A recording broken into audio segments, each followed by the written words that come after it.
Zacks Rank Buys, stocks with a short-term buy or strong buy recommendation. Now, here are more Zacks Rank Buys. We're going to talk about a couple of growth and income stock picks here now with Todd Bunton, our growth and income stock strategist at Zacks.com. PetSmart is one that you've written about recently, that specialty retailer in the pet space. What's going on with them? Well, they've been a very resilient company. A lot of specialty retailers, you have winners and losers because of a difficult consumer environment. You think high unemployment rates, rising gas prices, rising food prices, stagnant wages. There's going to be winners and losers, but PetSmart has been a winner. They operate around 1,200 stores throughout North America. And really, people continue to spend on their pets. They did it throughout the recession too. The company actually held up very well through the recession, and the last quarter was actually no different either. They reported a 5% increase in same-store sales, so people are still coming in the door, still spending money. They saw margin expansion. Earnings per share was up 32%, and it actually beat the Zacks consensus estimate by 6%. So they've delivered 3 consecutive positive earnings surprises, and management actually raised its guidance following during the last quarter, and analysts raised their estimates following that, and that's been a trend that we've seen over about the last 2 years, really.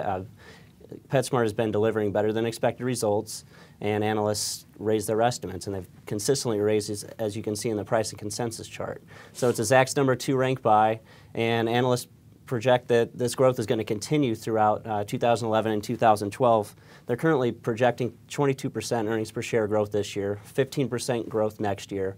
And on top of that, they pay a dividend that yields 1.3%, so you're getting some income along with that. I'm wondering what it is that they do that keeps their audience coming back. I think it's just people's affection for pets here in America, really. They might cut back for themselves a little bit. They might put off that flat screen TV or those fancy pair of jeans, but they're still spending on Fido. So that's been driving same-store sales growth, margin expansion, and earnings per share growth. Not better pricing for food, let's say. I don't know the exact breakdown for all their merchandise, but yeah, they've been growing up and down the board, and actually they have implemented more services into their business model, so that they have stuff like pet hotels, things like that, and that's been strong too. But really, their merchandise sales have been strong as well. In the last quarter, sales were up 7% total, and 7% growth in merchandise, 8% growth in services. So it's been strong across the board. Okay. Yeah. So you're getting growth, you're getting income, and it's still trading at a reasonable price. The stock trades about 16 times forward earnings. It's a discount to its 10-year median of 18 times, so there's a lot to like here. All right, then you have a bank stock in here that you want to talk about. First Niagara Financial Group, FNFG, the ticker symbol. Yeah, and I've talked recently about another community bank stock. I don't like the group as a whole, let me make that clear, but if you are selective, there are some good names out there, usually more in the small cap community style banks, banks that continue to increase their dividend and continue to make loans. A lot of banks have held their reserves. They're not loaning out money, so they're not growing organically. But First Niagara certainly bucked that trend, and the company actually recently announced that it's acquiring 195 shares from HSBC. They operate.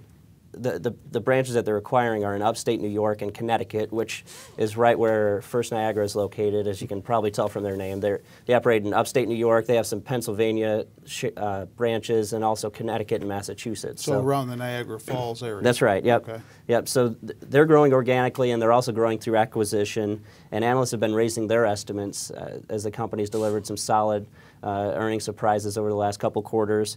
And analysts are projecting 20% earnings per share growth in 2011, 18% growth in 2012, and that's coming both from, like I said, organic growth, companies making loans, and also through the acquisition of the HSBC branches. And on top of that growth, you're getting a very solid dividend that yields about 6%. So as you can see on this chart here, that's dating back to 2000, the company's increased its dividend at an average annual rate of 17.5%. And they held it steady throughout the Great Recession when a lot of banks were slashing their dividends or cut it down to a penny. First Niagara held their steady, and they've actually increased it 3 times in the last 2 years. So very solid income there, and the shares have pulled back quite a bit over the last month or so. That's a combination of the weak market. people are fleeing bank stocks en masse. They're not discriminating, they're getting out of all of them, but I think they're overlooking good value here. Okay. And shares traded about 9 times forward earnings. That's a discount to the industry average of 13 times, so a lot to like. Do you own either? I do not. All right. And at our homepage, Zacks.com, you will want to check that often because we put 4 new stock pick ideas up there for you daily, one in each of the investing categories that we write about. Todd's included, growth and income. With Todd Bunton, I'm Terry Ruffalo.